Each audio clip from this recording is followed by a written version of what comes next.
Bom, já está gravando, então, para a gravação, né, a gente acabou de responder, de perder um pouco do começo da aula, mas a gente já respondeu aqui essa primeira aqui, de assinalar as posições do motor, que é o rotor, estator, enrolamento, eixo, a gente está nessa aqui, né?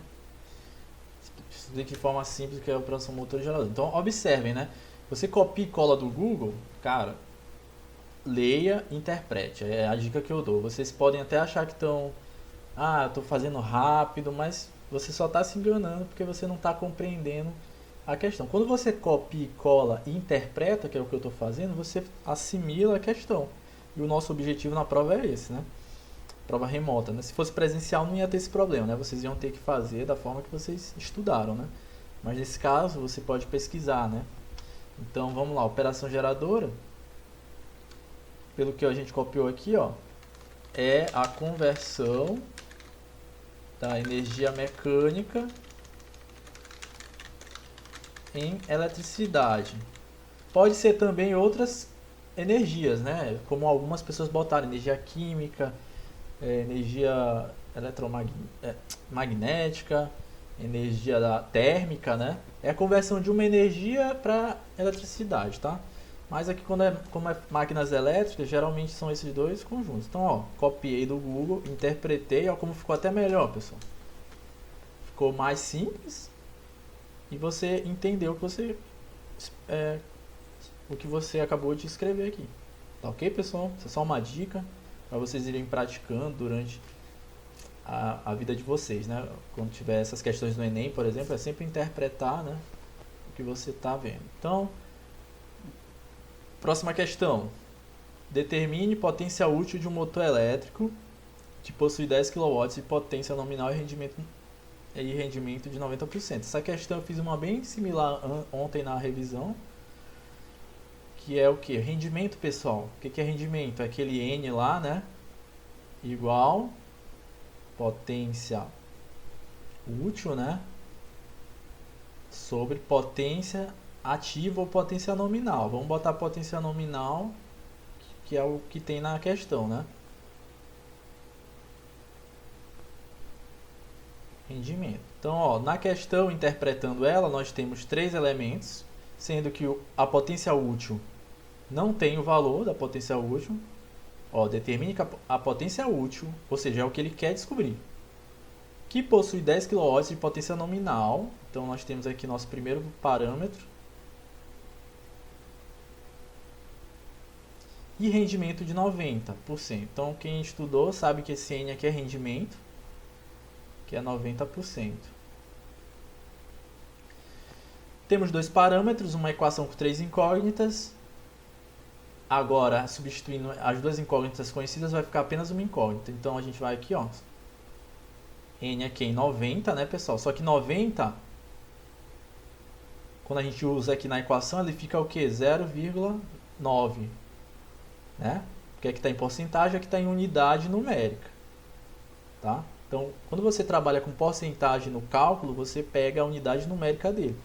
Então, porcentagem é um valor de 0 a 1, tá?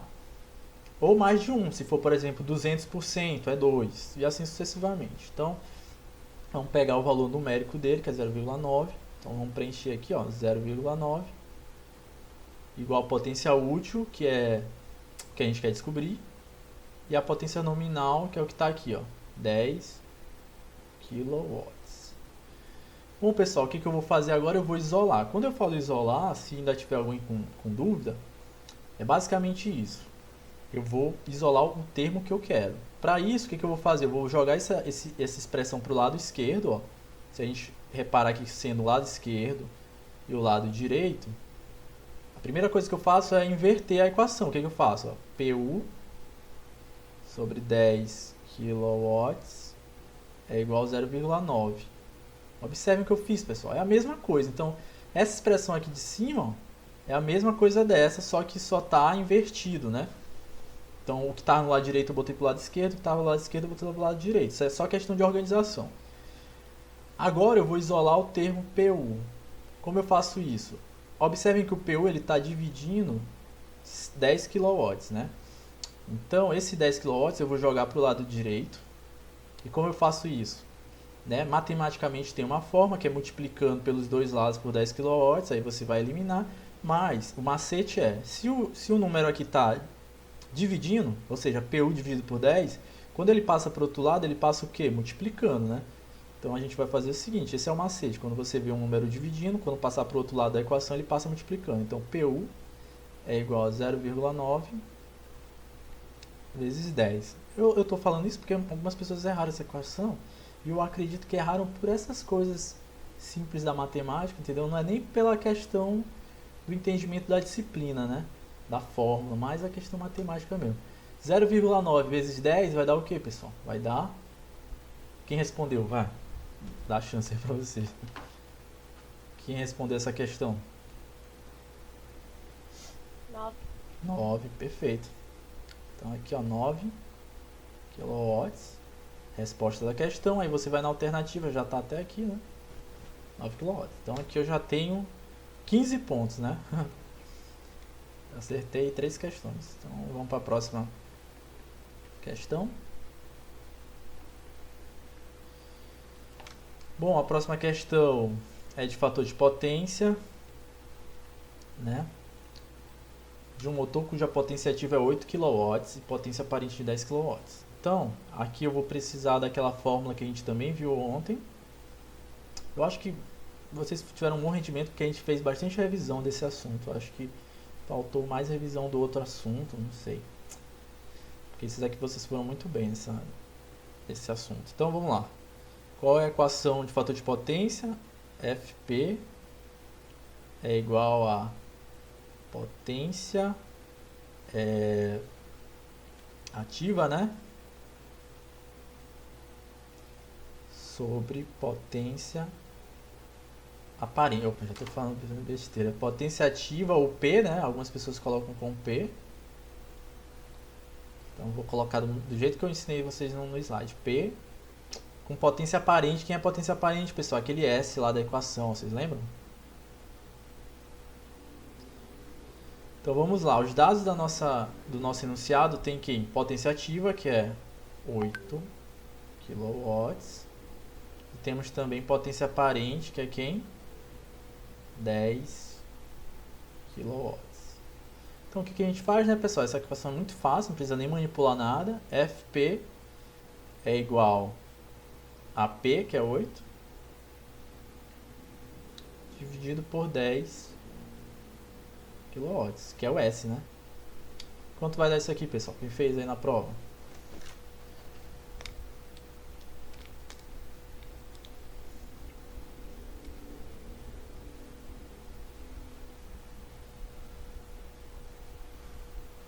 Ninguém fez essa questão? Acho que fizeram.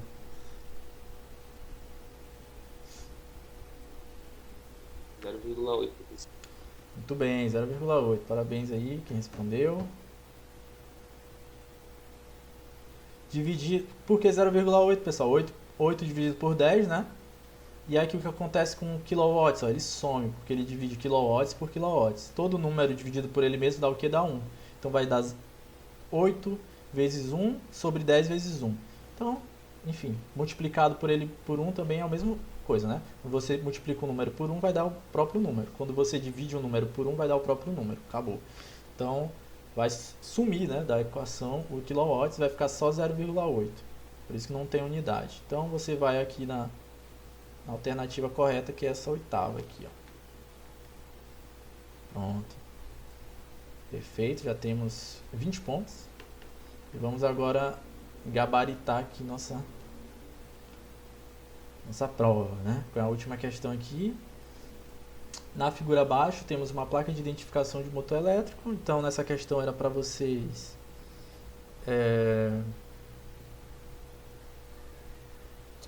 para vocês identificarem, né, todos os componentes. Vamos lá, vamos ver quem fez aqui. O primeiro, pessoal. Quem que deve ser o primeiro aqui?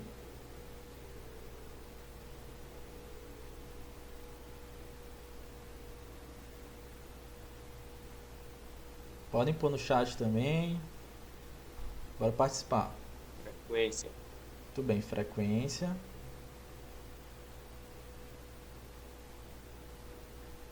Ótimo. Segundo, pessoal, quem conseguiu identificar? Potência nominal. Beleza, potência. Tá aqui N, tá? Potência nominal. Terceiro, pessoal. Tensão. Ótimo, tensão. Quarto, tá facinho também.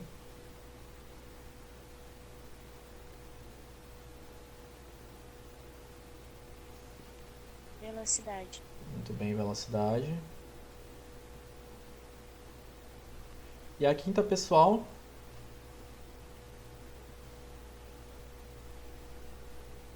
Grau de proteção. Muito bem. Tá só o P aqui, tá? Bom, então vamos lá. Frequência 1, potência 2, tensão 3, velocidade 4, grau de proteção 5. Aí vocês vão vir aqui na alternativa que corresponde a isso, tá? Vamos lá. Frequência só pode ser essa terceira e a quarta. Potência nominal tem nas duas. Tensão e velocidade. Então, quando você chega em tensão, você já elimina essa. Sobra só essa, né? Vamos conferir se o resto tá... Ah, não, pessoal, desculpa. Frequência e potência nominal tem na segunda, na terceira e na quinta alternativa, né? Aí você vai indo, pá, potência nominal as três tem. Aí bem aqui já elimina a última, porque tá, na terceira tem... Ah, não. Eu tô vacilando, desculpa. Vocês estão melhor que eu. Então, ó, frequência, potência nominal e velocidade. Quando chega em velocidade, aqui está dizendo que é a terceira. Então você já elimina essas duas, só sobra a última, né? E vamos ver se está certo a última. 4, velocidade, 5 graus de proteção. Essas questões de alternativa é sempre bom vocês fazerem dessa forma, porque vocês já vão eliminando, né, a sequência aqui, ó. Vai eliminando e você já chega na alternativa correta. Geralmente é assim. Bom, pessoal, então essa foi a correção da atividade. Eu acho que vocês conseguiram compreender, né? Vocês foram muito bem, então parabéns aí a vocês. E microprocessadores que a gente vai estar discutindo mais aqui na turma, né? Pra gente ver o que aconteceu. Mas tudo bem. Teve uma questão que vocês erraram muito, cara. Eu vou já adiantar, que foi a do microfone. Muita gente botou fone de ouvido, cara. Nossa. Mas foi uma pegadinha mesmo, eu achei que vocês não iam cair. Putz, mas tudo bem. Amanhã a gente conversa dessa prova. Vamos lá. Agora a gente vai para a aula. Dúvidas, pessoal, quanto à resolução, acho que todo mundo conseguiu entender, né? Se alguém quiser falar de alguma coisa, professor, essa questão está mal formulada, me levou a erro, podem falar também no chat pessoalmente. Mas pra mim, eu acredito que a prova foi bem simples, tá? Eu sempre abro esse diálogo com os alunos também, caso, enfim, esteja muito difícil o entendimento. Bom, vamos lá aqui, desenvolvimento de sistemas eletroeletrônicos industriais prediais. Hoje a gente vai ver, né, pessoal, a gente já viu motores, de como dimensionar o motor, especificar o motor, digamos assim. Agora, depois de especificado o motor, o que é esperado para o aluno, né? Ou para o técnico, desculpa. Depois de especificar o motor elétrico, né, para sua aplicação, digamos assim, um exemplo que eu mencionei muito. Por exemplo, você está numa indústria, um motor queima, você vai especificar um novo motor para aplicação. Aí você vai ter que levar em conta todas as questões que nós já vimos anteriormente, do ambiente, onde ele está, a tensão de alimentação que ele vai ser proposto, enfim, várias coisas que a gente já viu. Beleza, chegou no motor correto e agora o que você vai fazer? Você vai instalar o motor, né? E para instalar o motor, você vai ter que ter uma noção de dimensionamento da partida desses motores, tá? Então, para você instalar um motor, você precisa de alguns componentes extras e também saber o tipo de partida do motor, né? Porque os motores elétricos, eles têm uma característica muito interessante, que ele sempre parte com torque máximo. Então, por isso que pode ocorrer alguns problemas com a corrente elétrica e a rede, tá? Porque na partida o motor ele consome muita corrente, tá? Por isso que você tem que dimensionar os componentes, né, para a partida. E também tem que especificar o tipo de partida. Eu acredito que vocês já viram, né, continuando aqui na aula, alguns tipos de partidas comuns, como é a partida direta, tá? É a partida mais comum que existe. No caso, você tem alguns componentes aqui que vão ser recorrentes, que eu peço para vocês prestarem atenção. A partida direta, eu tenho certeza que vocês já viram, né, com o professor Felipe, ou estão vendo também. Não é o escopo da nossa disciplina entender a partida. Tá? É esperado que vocês já entendam. Mas, resumindo, a partida, os tipos de acionamento, o tipo de partida são os tipos, eles estão relacionados a um circuito de força e um circuito de comando. Então, o circuito de força, ele é o circuito que vai, como eu posso explicar, que vai alimentar o motor. Então, observem que aqui você tem um motor elétrico bem no final, ó. Acho que não ficou legal. Vou continuar na vermelha. Certo? E aqui você tem aqui o A, o B e o C, pessoal. Isso aqui corresponde a fase que você está aplicando no motor. Tá? Isso aqui é um motor trifásico. Observem aqui, ó, M de motor, 3 e o sinal de seno. Sinal de seno significa que é corrente alternada e o 3 significa que é uma corrente alternada de 3 fases. Então é um motor trifásico. Tá? E aqui o terra, né? Observem que na partida direta, por que é direta? Observem que o circuito de força eles estão indo direto para os terminais do motor. Lembrando que o motor trifásico, por ter 3 fases, ele tem quantos terminais? 3 terminais para cada fase. Então, observem que é direto para as fases. Daí o nome partida direta. Tá? Eu só posso explicar isso para você. Mais que isso é na disciplina lá de acionamentos. Então, outra coisa comum que aí já entra na nossa disciplina, né? Se vocês repararem, a gente tem alguns componentes elétricos. Observem aqui.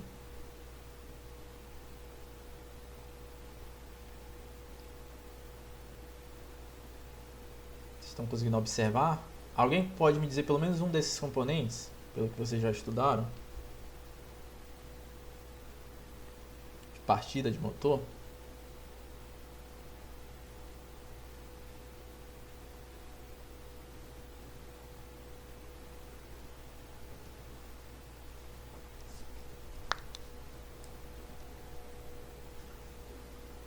Esses são os componentes que a gente vai dimensionar, tá? Para a partida, basicamente.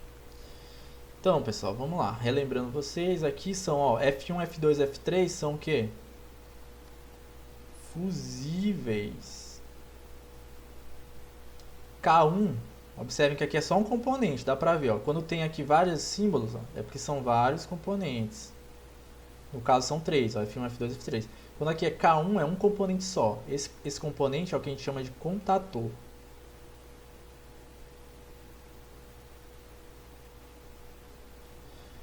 E temos aqui mais um componente, observe que também é um. Tem F4, dá para confundir com fusível, mas não é fusível. É uma espécie de fusível, só que ele é baseado em eletromecânica. Por isso o nome dele é relé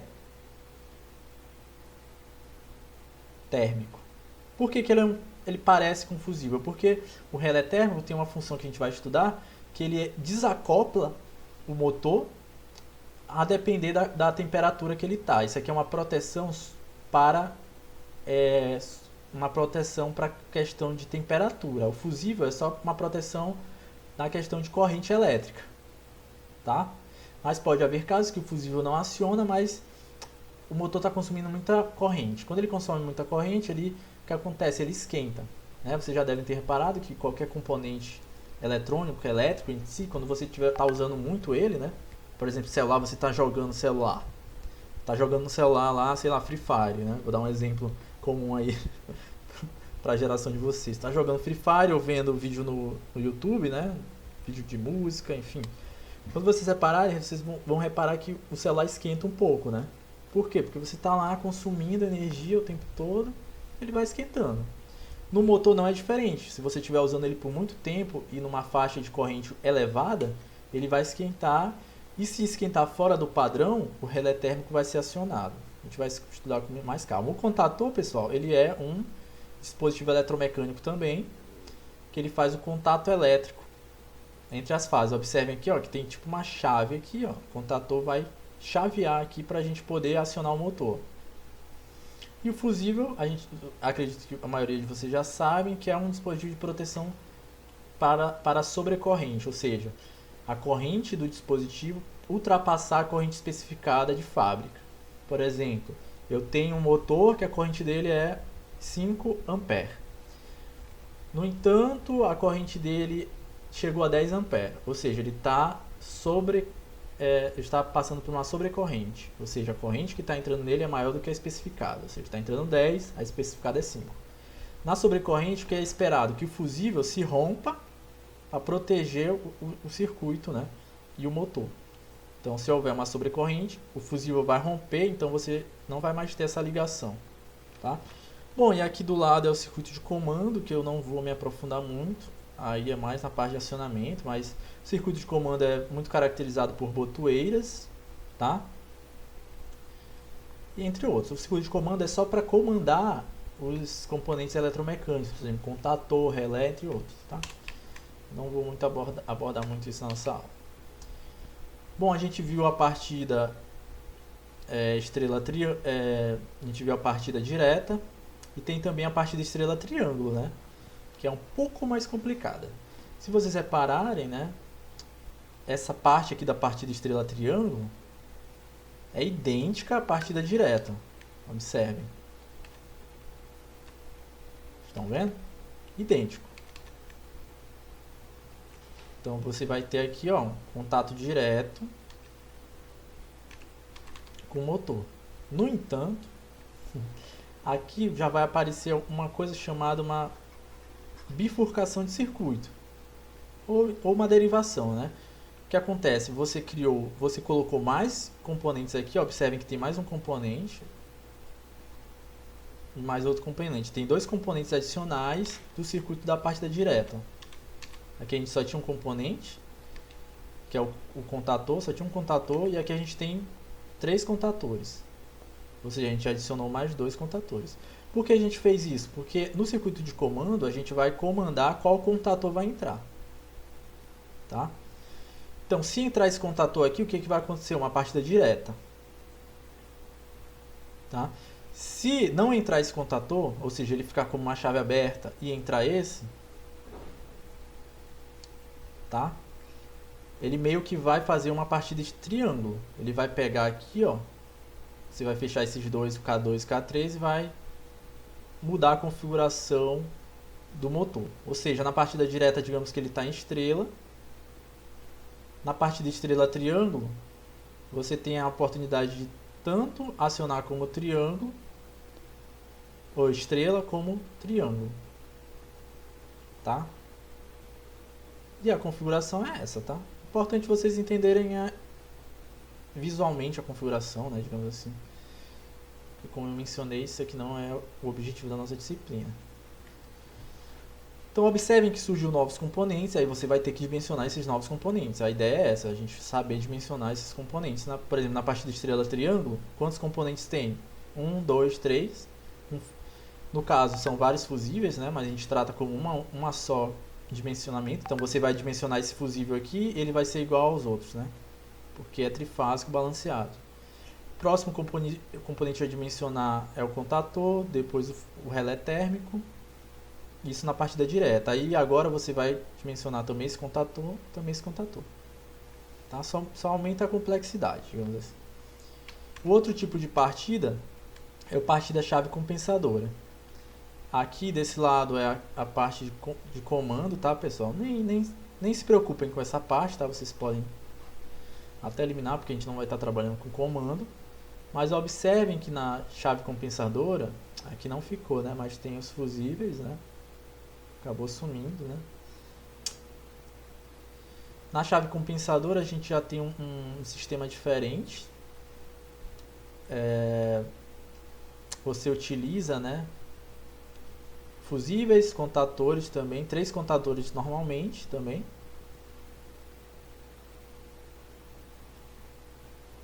E você tem mais fusíveis aqui, né? Então a chave compensadora, enfim, ela faz a compensação do tipo de ligação que você faz, né? Pode ser triângulo, estrela, enfim. Deixa eu ver se eu Não é muito utilizado, tá, pessoal, esse tipo de chaveamento.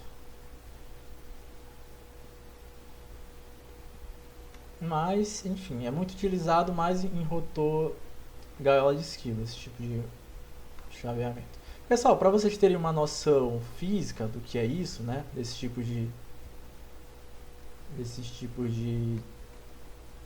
ligações do motor, o que a gente quer que você entenda aqui, ó, é isso, tá? Botando aqui na tela de vocês, observem, né? Aqui é um exemplo de chave compensadora. Deixa eu botar a chave direta aqui.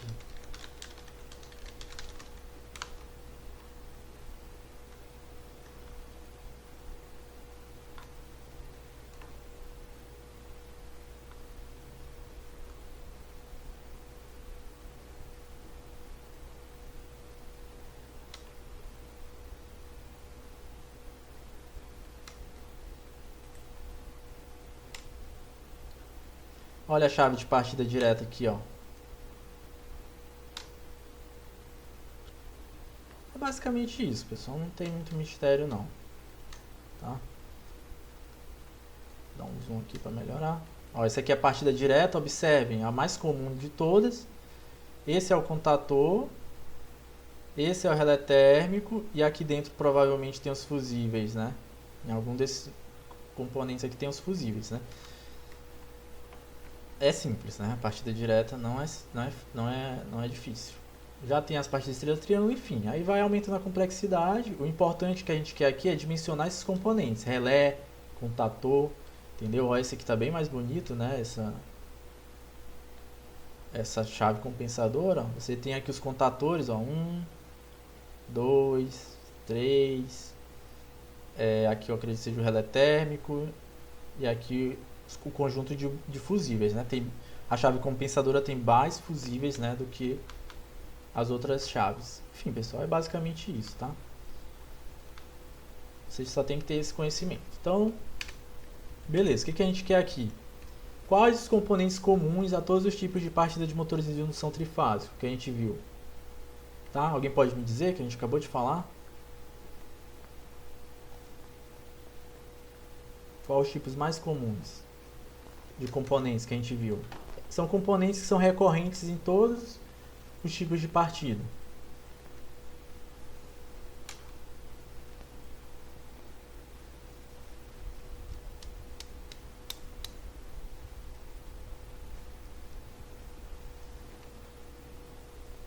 Podem falar no chat também, pessoal. Podem dar só um exemplo. O importante é vocês participarem.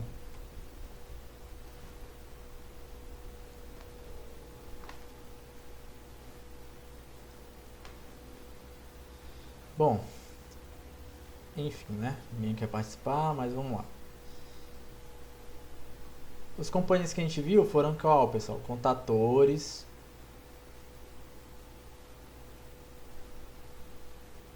Outro que a gente viu.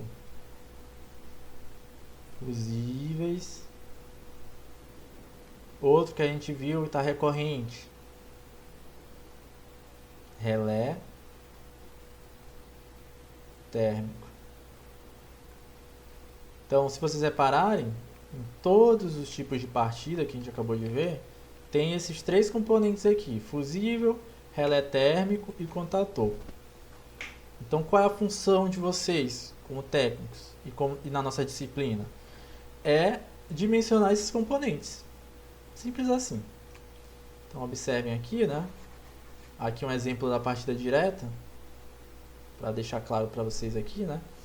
Isso aqui é partida direta, né, pessoal? Muito simples.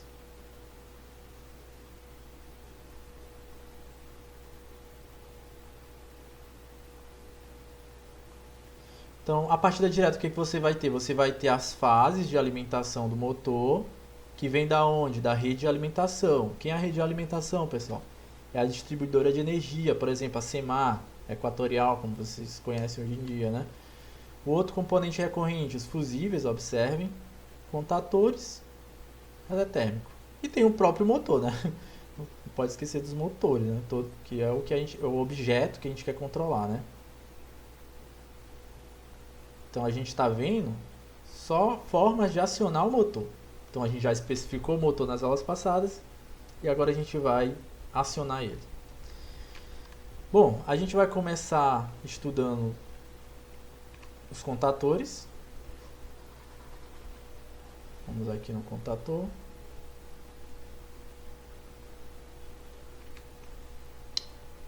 O que são os contatores, né, pessoal? Os contatores, eles são chaves eletromagnéticas, né? São chaves eletromagnéticas destinadas a ligar ou desligar cargas elétricas. Então, como eu mencionei, o contator é um dispositivo que ele funciona como chave, de certa forma, tá? Uma grande vantagem desse dispositivo é permitir o acionamento à distância por comando remoto. Ou seja, você vai acionar esse dispositivo, essa chave, esse disjuntor, essa chave eletromecânica. Você vai acionar ela à distância, ok? O contator é dividido em duas partes, sendo contatos principais ou contatos auxiliares. Vamos aqui para os contatos auxiliares. Aqui um exemplo, né, do contator, né, pessoal? Desculpa, mostrando para vocês. Então, o contator ele vai ter um circuito aqui de comando e o circuito de força. Aqui é um exemplo simples usando uma lâmpada. Então, é apenas uma fase, digamos assim. Então, olhem só. Aqui na imagem, né, a pessoa aciona o comando à distância. Observem que o contator ele se move mecanicamente, por isso é um dispositivo eletromecânico, porque ele tem tanto energia elétrica como energia mecânica também trabalhando lá. Você aperta e o contator aciona alguma coisa, né? Então não tem mistério. Acho que deu para compreender essa parte. Bom, aqui, como eu mencionei, eles são divididos em potência e auxiliares. O contator de potência são os contatores que vão estar ligados à carga. Quem é a carga, pessoal? Nesse caso aqui, ó, é um motor. Podem ser outras cargas, tá, pessoal? Contatores são utilizados para outros dispositivos. Aqui a gente está usando para motores. Eles normalmente possuem 3 contatos normalmente abertos, geralmente usados para acionamento de motores trifásicos, e possuem um ou mais contatos auxiliares, que a gente vai estar estudando também. Aqui ele tem, ó, 3 contatos. Observem os contatos aqui, ó. 1, 2, 3. Tem 3 contatos normalmente abertos. A sigla para normalmente aberto é essa. E nós temos também aqui um contato por fora. Observem que esse contato ele não está ligado na carga. Vocês estão vendo? O contato que não está ligado na carga, ele é o chamado contato auxiliar.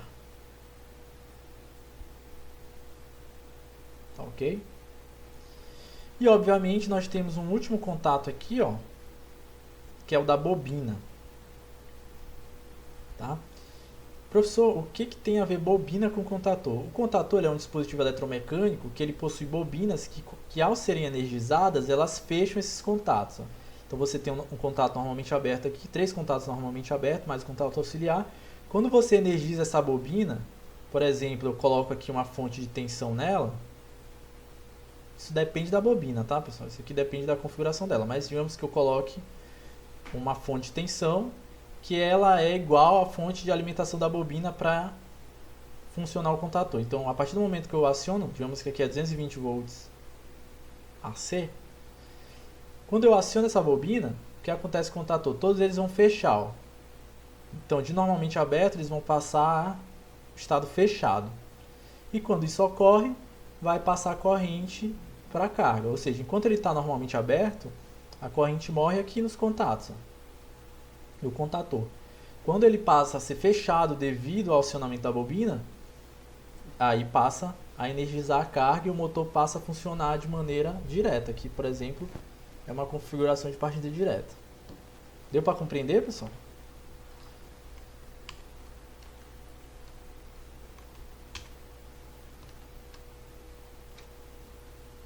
aqui explicando melhor, né? Então vocês viram que a gente mencionou dois tipos de contato, o contato normalmente aberto e existe também um contato normalmente fechado. O que seria isso, né? Quando a gente fala que um contato é normalmente aberto, significa que não há passagem de corrente elétrica na posição de repouso, ou seja, quando o contator não está acionado. Então você pega um contador de fábrica, coloca aqui na mesa e esse contator, os contatos dele não estão acionados, ou seja, eles estão abertos, ok? Já o contato normalmente fechado é quando há passagem de corrente elétrica na posição de repouso, ou seja, você pega o contator de fábrica, coloca aqui na mesa e você vai ver que os contatos deles estão interligados em repouso, tá? Ou seja, você tem o contato elétrico no contator mesmo ele não estando energizado. Nesse caso do contato normalmente fechado, que a gente não viu, a gente viu o caso do contato normalmente aberto. Nesse caso, quando você energiza a bobina, ela passa a abrir os contatos. Então é o contrário, né? Então, quando você aciona a bobina, ela abre os contatos e você interrompe a energia. Normalmente, nós trabalhamos com contatos normalmente abertos em motores devido à segurança. Então, por exemplo, se der algum problema, uma pane de energia, o contato desarma, né? Ele abre porque ele normalmente é aberto. Não sei se deu para compreender. Já no normalmente fechado, se ele der uma pane, vai continuar energizando porque ele é normalmente fechado. Bom, vamos aqui. Aqui o esquema elétrico de algo normalmente aberto, um contato normalmente aberto. Observem que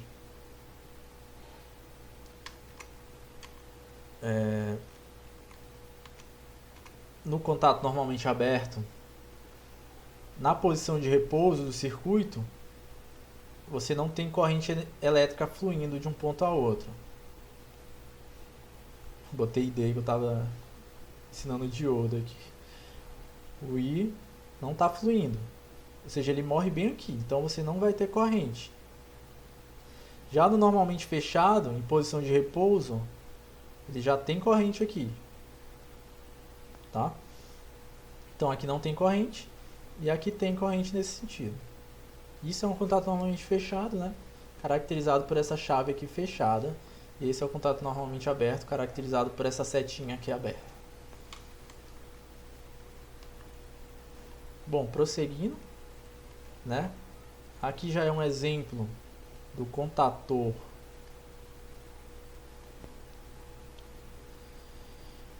ele meio que no esquema eletromecânico, tá bom? Então você tem aqui o contator.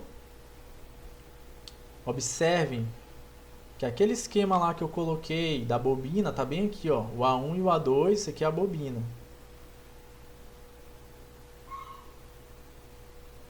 Observem também os contatos desse disjuntor. Eles não são iguais aos contatos do esquema elétrico, já falo de cara, né? Então observem que no esquema elétrico desse contator, isso aqui é um esquema elétrico do contator, viu pessoal? Um esquema elétrico expandido, né, digamos assim. Onde você vai ter aqui a representação da bobina, aqui o terminal A1 e A2, e aqui os terminais do contator. Observem que aqui nós temos um normalmente aberto, outro normalmente aberto, um normalmente fechado e outro normalmente fechado que não está no gráfico, né? Esse aqui eu vou até eliminar porque não está no gráfico aqui. Provavelmente isso aqui está fazendo referência ao contato auxiliar. Bom, observem que o primeiro contato é normalmente aberto, 1, 3, e sempre vai ter a numeração, porque os contatores têm numeração, tá? Não sei se deu para mostrar para vocês aqui, ó. Eu acho que eu até passei batido. Observem que os contatores eles têm numeração. 1, 1, 3, 2, 5, 2. Aqui já tem 2, 1, 1. 2T1, 2, 4. Enfim, tem numerações. Isso depende do contator. Quando vocês estiverem trabalhando com o contator, vocês vão se atentar à numeração dele. Então, nesse caso específico, você tem a numeração 1, 3 para a numeração 4. Observem aqui na parte prática que você vai conectar um terminal aqui que é a fase 1, por exemplo, e aqui a fase 1 do motor. Observem que sem eu acionar essa bobina, esse contato aqui, ó, observem esse ponto bem aqui. Ele está normalmente o que, pessoal? Alguém sabe me dizer? Observem que eles não fazem contato.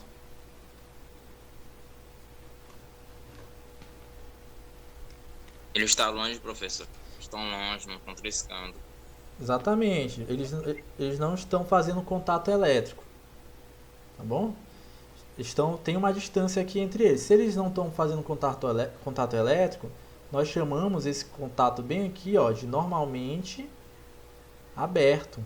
Tanto é que está aqui na característica técnica do motor, do contator. Observe, 1,3 para 1,4, 1,3 para 1,4, normalmente aberto. Normalmente aberto. O outro também, 2,3 para 2,4, 2,3, 2,4. Digamos que aqui vem a fase 2 da alimentação e aqui sai a fase 2 do motor. Normalmente aberto também. Já esse último contato aqui, pessoal, ele está o quê? Ele está, né, em contato com outro contato aqui. Logo, ele é normalmente fechado porque eles estão em contato. Tá? Não sei se aqui é o L3 do motor. Então, observem, né, essas questões, é muito interessante a gente ver, né, dos contatos.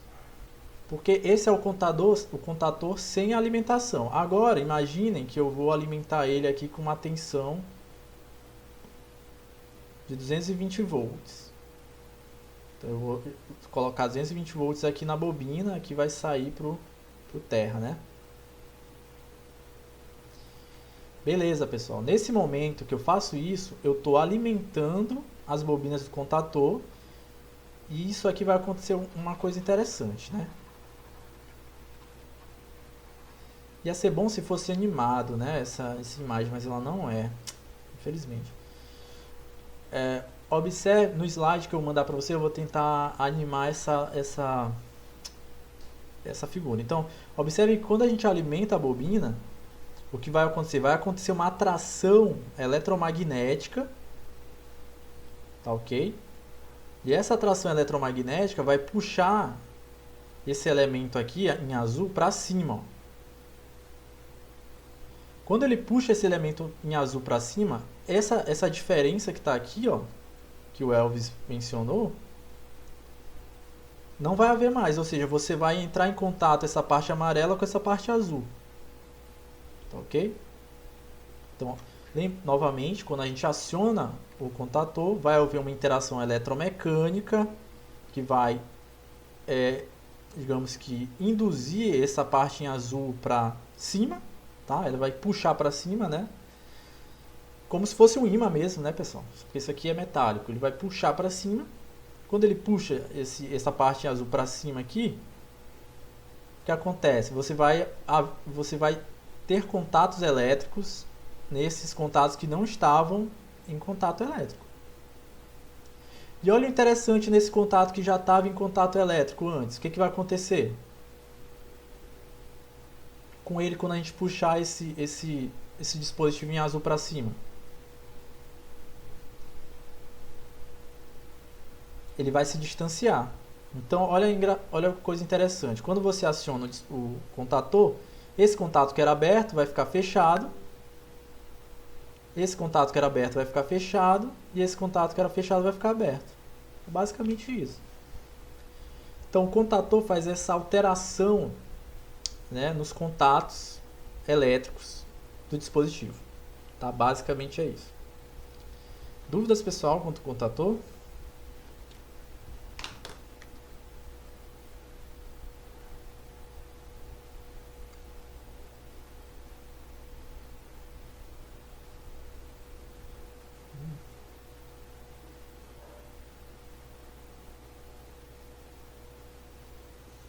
Ninguém, pessoal, com dúvida? Então, beleza. Vamos prosseguir. Bom, agora a gente vai falar dos contatores auxiliares. Eu mencionei que os contatores, eles possuem os contatores um contator auxiliar, que ele meio que serve para o circuito de controle. Eles não suportam altas correntes e não possuem os contatos de potência. Ou seja, a gente acabou de ver os contatos de potência. Esses aqui não possuem contatos de potência. São só contatos auxiliares. Caso você precise aumentar o número de contatos auxiliares do contador de potência, você pode comprar blocos de contatores. Olha que interessante, né? O que acontece? Os contatores auxiliares, eles são contatores que podem ser acoplados aos contatores de potência, porque eles são umas espécies de bloquinhos que vocês compram e acoplam no contator normal. Eles servem, pessoal, não para potência, então eles não vão estar aqui, ó, os contatores auxiliares, eles não vão estar acionando uma carga, por exemplo. Aqui, por exemplo, tem um exemplo aqui do contator auxiliar. Bem aqui tem um contator auxiliar. E bem, pessoal, isso aqui você pode usar para o que você quiser. Pode usar para um comando elétrico, pode usar para acionar uma lâmpada, ó, para dizer que o motor está ligado. Digamos que aqui tem uma lâmpada.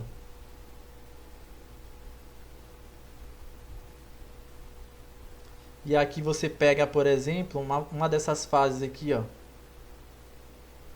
e joga no contator auxiliar. O que vai acontecer? Quando você... Peraí, ficou um pouco bagunçado. Deixa eu botar aqui. Olha só, eu vou usar o contator auxiliar aqui nesse exemplo. Eu vou pegar uma fase. Eu tô passando por cima das outras, viu, pessoal? O certo é esse. Vou conectar no contator auxiliar. Vou ligar esse contator auxiliar numa lâmpada, digamos assim, para mostrar que o motor está acionado. Desculpa, essa lâmpada aqui é horrível. Essa lâmpada vai servir para demonstrar que o motor está ligado.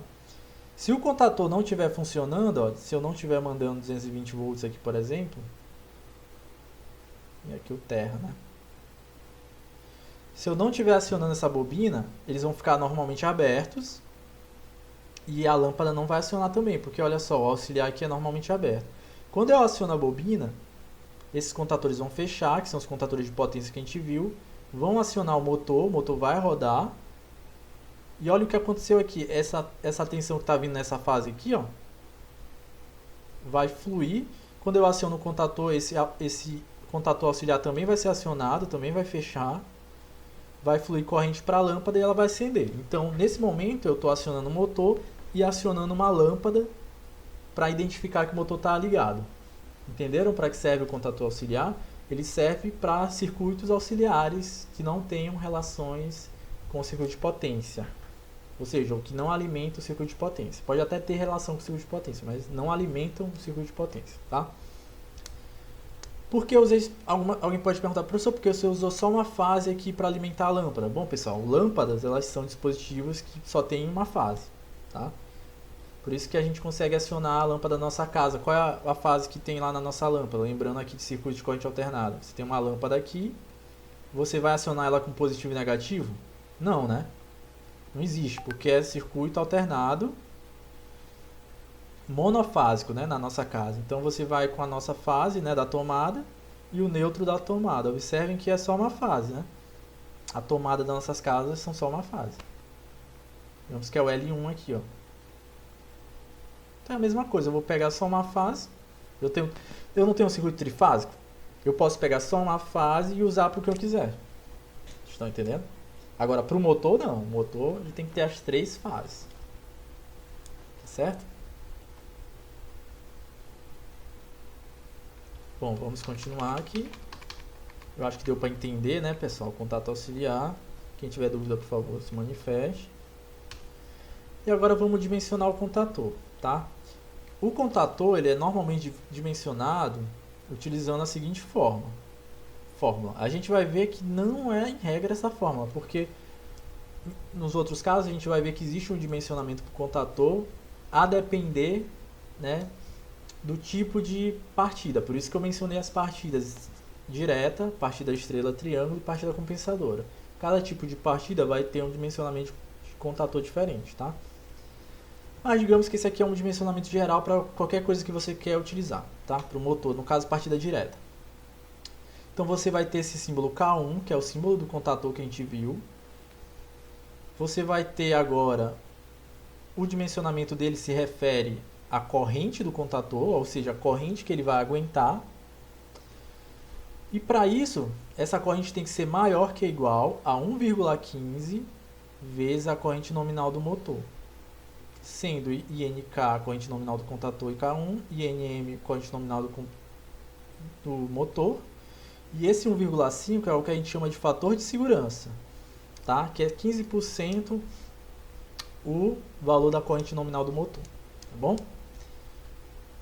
Bom, professor, e como eu vou fazer isso na prática, né? Bom, vamos lá, eu vou dar um exemplo aqui, ó. Vocês lembram o que é isso, pessoal? Placa de identificação, né? De motor. Placa de identificação de motor. Tá? Vocês já viram bastante. Olhem só, eu vou usar a placa de identificação de motor para dimensionar um contador de forma simples. Observem que o contator, eu preciso ter a corrente do contator, que é INK, igual a, na verdade, maior que, ou seja, quando eu dimensiono um contator, eu vou sempre, você pode utilizar ele sempre maior que ou igual a 1,15 vezes a corrente nominal do motor. Quem é a corrente nominal desse motor aqui, pessoal? Vamos lá. Vamos ver aqui, por exemplo, a placa. E vamos tentar achar. Observe que para isso você também tem que saber o tipo de alimentação que esse motor vai ter. Digamos que ele vai ter uma alimentação de 220 volts. Tá? Estou definindo aqui. Eu vou botar um exemplo melhor depois e vou mandar para vocês. Mas, fazendo aqui na rapidão, 220 volts e eu quero dimensionar o contator para esse motor aqui dessa placa, sendo que eu vou alimentar 220. Observe uma coisa. Verifiquem aqui na placa de identificação qual é a tensão aqui, ó, 220, 380, 440, beleza, 220. Qual vai ser a corrente para 220 volts? Alguém já consegue ver só olhando daí? Só olhando a placa?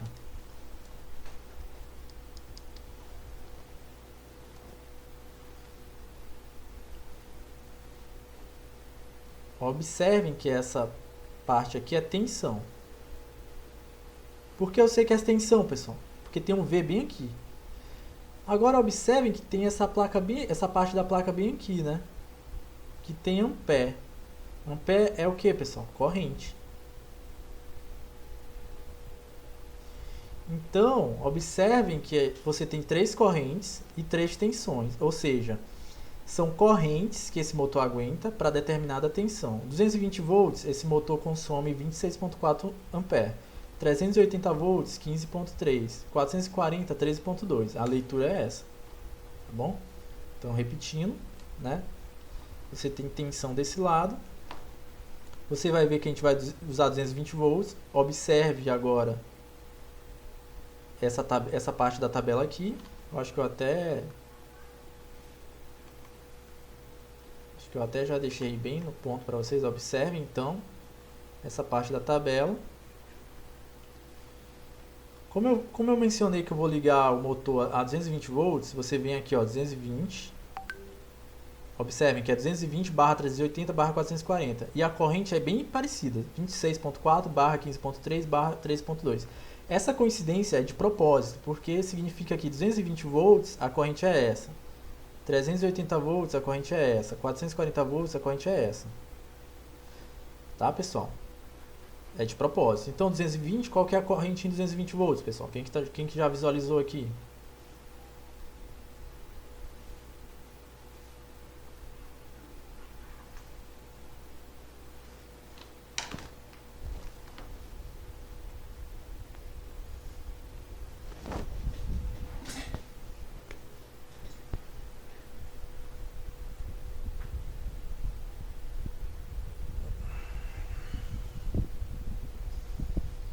Ninguém, pessoal?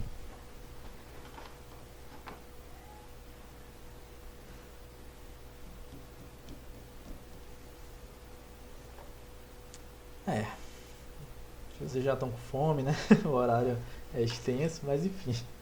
220 volts, ó, como eu mencionei, você vai aqui no correspondente dele aqui, ó, 26.4. Então, lendo a placa, né, como eu estou ensinando para vocês, em 220 volts, a placa vai ter corrente nominal de 26,4. Se fosse 380, ligada a 380, a tensão nominal, a corrente nominal seria 15, e assim por diante. Tá? Então, no exemplo que eu dei, eu quero dimensionar essa placa para 220 volts, então a corrente nominal, observem, eu já mudei a nomenclatura, desculpa. Então, INM é igual a quê? 26,4 ampere. Então vamos lá, a corrente nominal do contator vai ter que ser maior que ou igual a 1,15 vezes a corrente nominal do motor, que é 26,4 ampere a 220 volts. Qual vai ser a corrente nominal do contator? Mínima, né? Se ele é maior que ou igual a esse valor, quer dizer que a corrente mínima do contator é essa. Qual vai ser? Aí vocês vão usar a calculadora e multiplicar 1,15, né? Observe, vou abrir aqui a calculadora. O que vocês vão fazer? Vocês vão pegar 1,15 vezes 26,4. Então, a gente acabou de dimensionar um contator. Então, o contator que a gente vai utilizar nesse motor, para uma partida direta, por exemplo, ele vai ter que ter uma corrente, ou seja, a corrente do contator mínima suportada tem que ser maior que ou igual a 30,36 ampere. Ok? Resumindo, a corrente do contator vai ser a corrente nominal do motor vezes o fator de segurança. Por isso que a gente está multiplicando por 1,15. Porque é 15% a mais, tá, do valor nominal. Ou seja, a gente tem uma margem, né? O fabricante diz que o contator, ele nominalmente ele tem 26,4 ampere, funciona. Que o motor ele funciona a 26,4 ampere. No entanto, eu não vou jogar um contator nessa corrente exata. Eu tenho que dar um fator de segurança para o contador poder absorver as alterações de corrente, porque como a corrente nominal é uma corrente que, como o nome diz, é nominal, pode aumentar, por exemplo, na partida. Na partida do motor, você tem um gráfico, como a gente viu nas aulas de especificação, um gráfico mais ou menos assim, ó. Na partida, o motor, o que acontece? A corrente dele, ele sobe e depois estabiliza. Então, você vai ter um pico de corrente aqui no motor, no acionamento. Por quê, pessoal? Porque o motor está saindo da inércia e já entra alguns conceitos de motores, que vocês já vão ver em outra disciplina, né? Ou já viram. Então, né, devido a essa corrente de pico, a gente vai fazer dessa forma. Você vai pegar a corrente nominal 220 volts, por exemplo, INK igual a 1,15, que é o fator de potência, na verdade é maior que ou igual, né, a 1,15, vezes a corrente nominal do motor, que a gente já descobriu que é 26,4, corrente nominal do motor, para A 220 volts. Então é só substituir maior que ou igual a 1,15 vezes 26,4, que vai dar aquele resultado que eu falei para vocês, né? Acho que eu até apaguei aqui.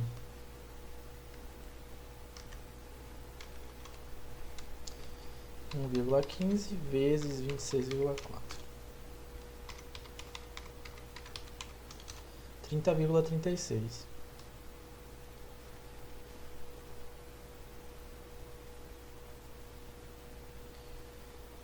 Bom, aí o que eu vou fazer a partir desse momento? Eu vou atrás do contator que tem uma corrente mínima que aguente isso, tá?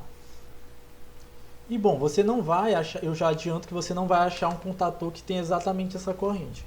Você vai achar contatores que tem corrente mínima ou corrente máxima de acionamento, né, de valores redondos, né, por exemplo, 35 ampere, 30 ampere. Então você nunca vai achar um contator nesse quesito. Então, digamos que lá, né, a gente deu que a corrente do contator tem que ser maior que ou igual a 31. Tá? Eu já vou arredondar, 31. E você tem no mercado um contator lá que a corrente máxima dele, NK, é igual a 30, e você tem um outro contator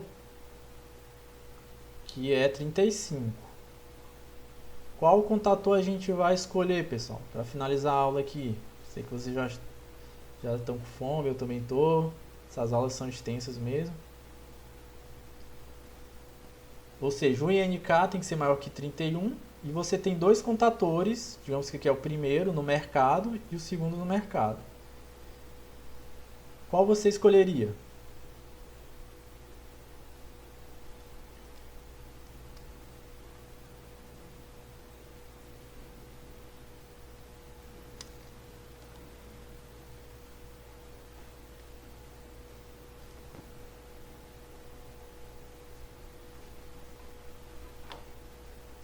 Segundo, né, pessoal? Porque ele é maior que 31. Então, se você fosse comprar um contator para esse motor e no mercado tivesse essas duas opções, você ia escolher a segunda, tá? Por quê? Ele está dentro do que a gente quer, que é maior que 31. Maior que igual a 31. Bom? Então é isso, pessoal. Esse foi um exemplo. Na próxima aula eu continuo a contatores. E nossa aula termina às 12h30, mas eu vou sempre terminar um pouquinho antes, né? Enfim, geralmente 8 minutos antes, né? Pra gente ter um pouco de folga aí também, né? Porque é muito horário. Bom, é só isso, pessoal. Uma boa tarde pra vocês. E a gente se encontra amanhã, tá ok? Então até mais. Boa tarde, professor. Até a próxima.